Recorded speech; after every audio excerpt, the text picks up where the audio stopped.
Very good morning my dear students, myself Sanjay Makwana. आज का जो हमारा टॉपिक है वो है बियरिंग। सबसे पहले अपन बात करते हैं बियरिंग क्या होती है और बियरिंग को अपन कहाँ पे यूज़ करते हैं और उसका क्या काम होता है। Bearing is a machine element which is used for supporting the shaft. Bearing एक मशीन एलिमेंट होती है जो कि शाफ्ट को सपोर्ट करने के काम में आती है, या इसको अपन इस तरीके से भी बोल सकते हैं, bearing is a device which is used for support the shaft. Bearing एक ऐसी डिवाइस होती है जो शाफ्ट को सपोर्ट करती है, और जैसा नाम से पता चल रहा है बियर का मतलब होता है सहन करना। तो जो भी लोड शाफ्ट के ऊपर आता है वो सारा ट्रांसमिट हो जाता है बियरिंग के ऊपर। तो एक तो वो लोड को सहन करती है और शाफ्ट को सपोर्ट करती है, उसको अपन बियरिंग के नाम से जानते हैं। It permits a relative motion between the contact surface of the members. ये क्या करती है कि जो मोशन होता है उसको तो परमिट करती है, दोनों जो कॉन्टैक्ट सरफेसेस हैं उसके मोशन को तो परमिट करती है, और दोनों के जो मोशन है उसको परमिट करती है।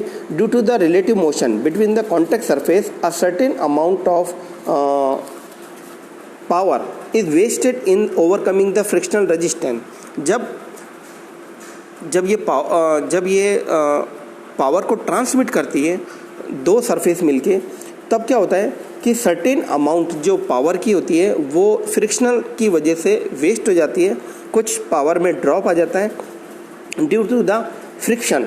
And if the rubbing surface are in direct contact there will be a rapid wear and tear. और अगर दोनों डायरेक्ट एक दूसरे के कॉन्टैक्ट में हैं तो रैपिड वियर एंड टियर उसका होता है। तो in order to reduce frictional resistance को कम करने के लिए और वियर एंड टियर को कम करने के लिए लुब्रिकेंट इसके अंदर हम प्रोवाइड करते हैं, ताकि फ्रिक्शनल कम हो जाए, फ्रिक्शन कम हो जाए और वियर एंड टियर्स का कम हो जाए, नॉइज़ कम हो जाए, और जो हीट जनरेट होती है फ्रिक्शन के कारण उसको भी हम कम कर सकते हैं। नाउ अब अपन बात करते हैं क्लासिफिकेशन ऑफ द बियरिंग।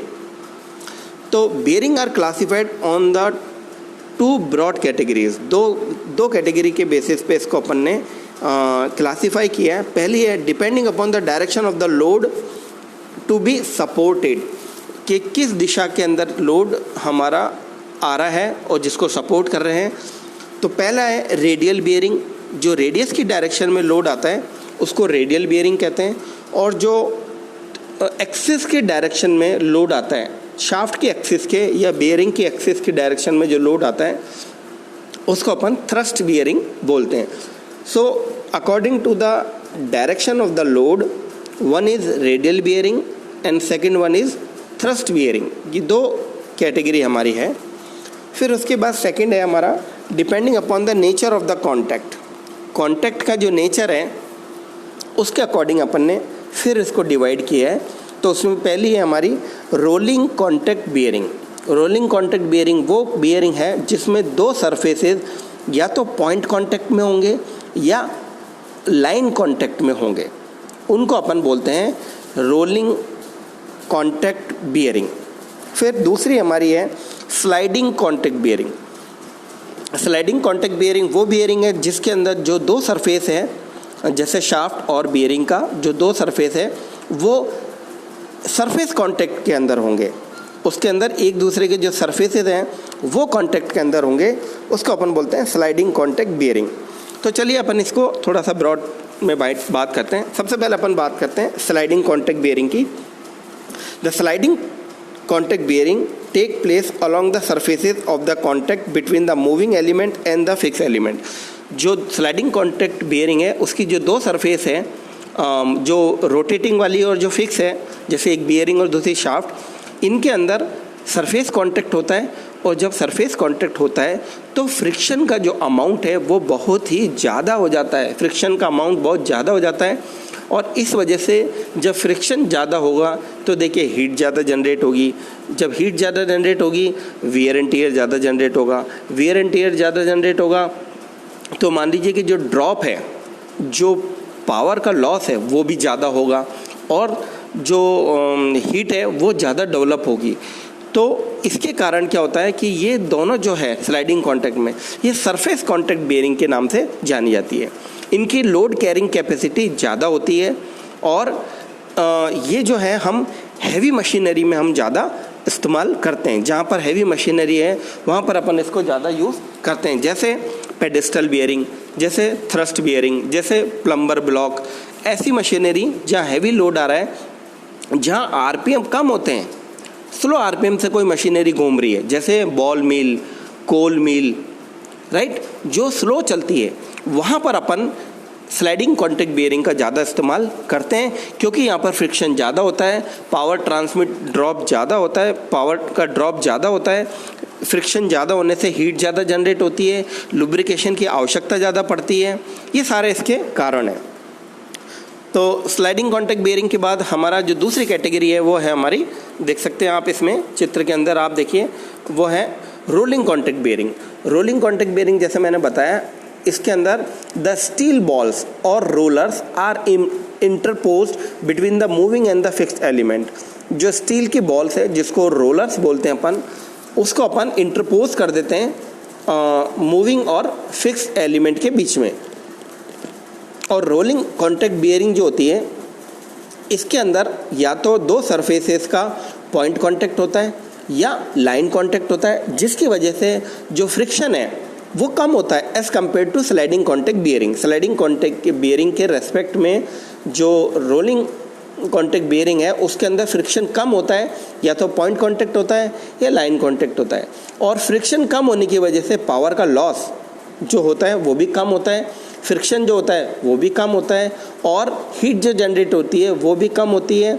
और इसी वजह से, फ्रिक्शन के कम होने की वजह से, rolling contact bearing are also called anti friction bearing. इनको अपन एंटी फ्रिक्शन बियरिंग के नाम से भी अपन जानते हैं। एंटी फ्रिक्शन बियरिंग वो होती है जिसमें फ्रिक्शन बहुत ही कम होता है, और इसी वजह से इसका नाम एंटी फ्रिक्शन बियरिंग के नाम से भी पड़ा है ना। अब अपन थोड़ा सा इसको स्लाइडिंग कॉन्टैक्ट बियरिंग को वापस अपन, ये दो प्रकार के इसमें लुब्रिकेशन सिस्टम होते हैं।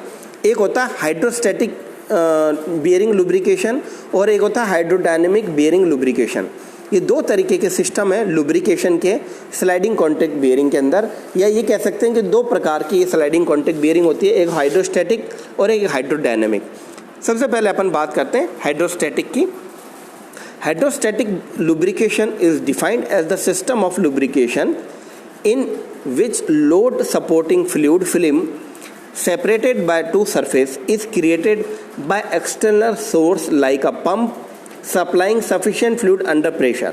कहने का मतलब ये है कि जो हाइड्रोस्टैटिक बियरिंग होता है हमारा, या हाइड्रोस्टैटिक लुब्रिकेशन होता है, इसके अंदर दो सरफेस के बीच में एक्सटर्नल सोर्स के द्वारा, जैसे पंप हुआ है ना, कोई हाई प्रेशर का जो पंप है, उसके द्वारा अपन फ्लूइड को या लुब्रिकेंट को अपन प्रेशर के द्वारा सप्लाई करते हैं।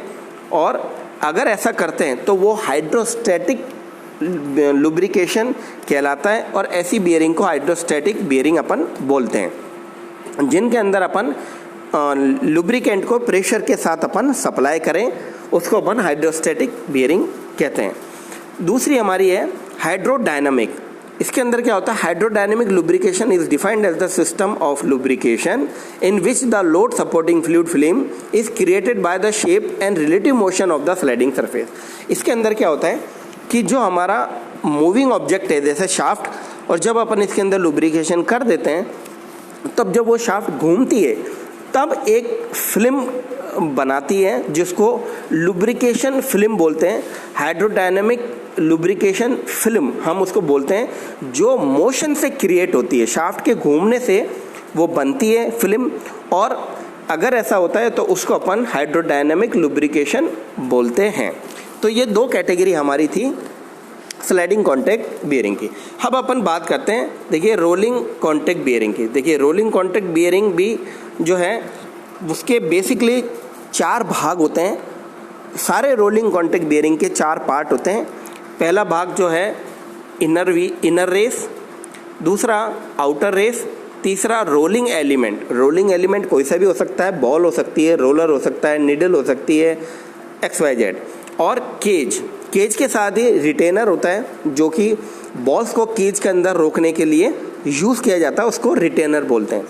तो मुख्यतः जो हमारी रोलर कॉन्टैक्ट बेयरिंग होती है उसके 4 भाग होते हैं जो आपको मैंने अभी बताए।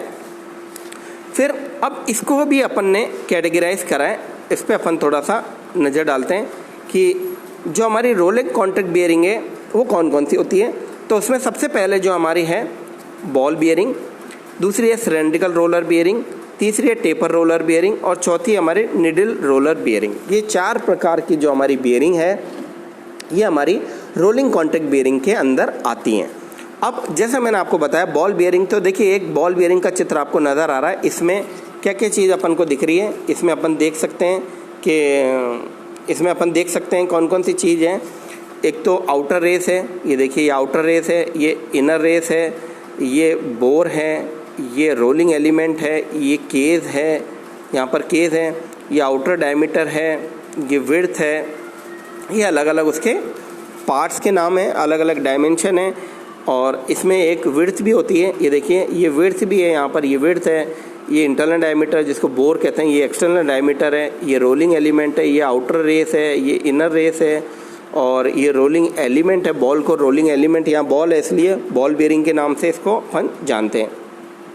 अब बॉल बेयरिंग के भी 4 प्रकार होते हैं, वो 5 प्रकार होते हैं एक तरह से।